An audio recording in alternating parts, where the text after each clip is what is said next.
લોકશાહીનું પર્વ જ્યારે ગુજરાતમાં ઉજવાઈ રહ્યું છે ત્યારે ભારતીય જનતા પાર્ટી પણ તમામ રીતે તૈયારી કરી અને મેદાનમાં ઉતરી છે।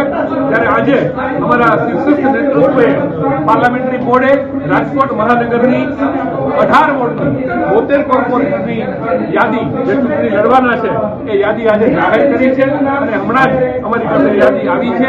હું આ યાદીને આવકારું છું અને તમામ ઉમેદવારોને શુભકામનાઓ સાથે ભારતીય જનતા પાર્ટી જે રાષ્ટ્રયજ્ઞ કરી રહી છે અને પંચનિષ્ઠા સાથે જે કાર્ય કરી રહી છે તે ભારતીય જનતા પાર્ટીની વિચારધારાને ચૂંટણીના જંગમાં જંગી બહુમતીથી જીતી અને આ વિચારધારાને આગળ લઈ જવા માટે અમે બધા કટિબદ્ધ છીએ।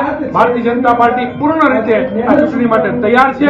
ત્યારે ઉમેદવારોની જે સૂચિ જાહેર થઈ છે એ સૂચિને હું આવકારી અને તમામ ઉમેદવારોને ખૂબ ખૂબ શુભકામના પાઠવું છું। આવતીકાલે કયા પ્રકારે કાર્યક્રમ છે, ફોર્મ ક્યારે ભરવામાં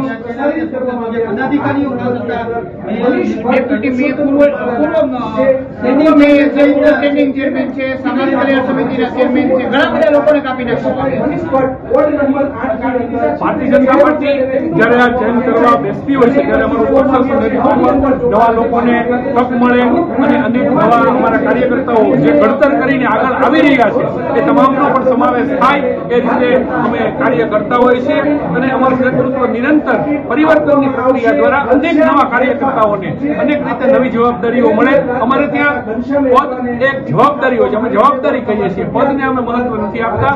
અમારી માટે કમળનું નિશાન મહત્વનું છે, ભારતીય જનતા પાર્ટીની વિચારધારા મહત્વની છે। એટલે અમારા કાર્યકર્તાઓ આ વાતને સ્વીકારી અને જે કઈ ફેરબદલ આવતો હોય છે એને સ્વીકારી અને અમારું શીર્ષક નેતૃત્વ અનેક નવા કાર્યકર્તાઓને આગળ લઈ જતું હોય છે।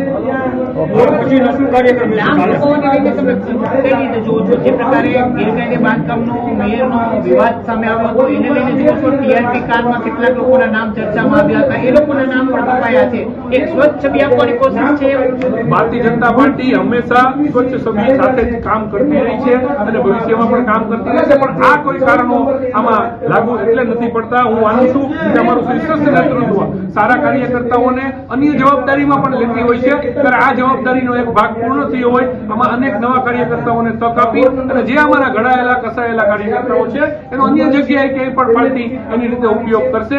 બીજો કોઈ મુદ્દો આમાં રહેતો નથી। 5 વર્ષ સુધી વિરોધ કર્યો હતો એના કારણે એની ટિકિટ કપાણી છે। ચીમનભાઈ શુક્લ પાર્ટીના સ્થાપકો પૈકીના એક છે। એવી કોઈ જ વાત નથી। ચીમનભાઈ શુક્લ પરિવાર, ચીમન કાકા અમારી માટે ખૂબ શ્રદ્ધેય પરિવાર છે અને અમે બધા એમનો ખૂબ આદર કરીએ છીએ, રિસ્પેક્ટ કરીએ છીએ। આવી કોઈ વાતમાં તથ્ય નથી। કેટલાક વોર્ડની અંદર ઘણા જે લોકો કપાયા છે તેમાં નારાજગી પણ છે, આને લઈને શું કહેશો? નારાજગીનો કોઈ વિષય હજી સુધી મારી પાસે આવ્યો નથી। હજી હમણાં જ લિસ્ટ જાહેર થયું છે, મને એક પણ નેગેટિવ ફોન હજી સુધી આવ્યો નથી।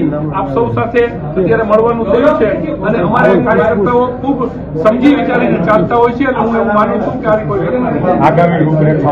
આગામી રૂપરેખામાં આવતીકાલે સવારે અમે સરદાર પટેલ સાહેબના સ્ટેચ્યુ પાસેથી અમારો એક જબરજસ્ત જંગી વિજય વિશ્વાસ સંમેલન થશે અને ત્યારબાદ અમારા ઉમેદવારો ફોર્મ ભરવા જશે અને ફોર્મ ભરી અને અમારા ચૂંટણી કાર્યના શ્રી ગણેશ કરીશું।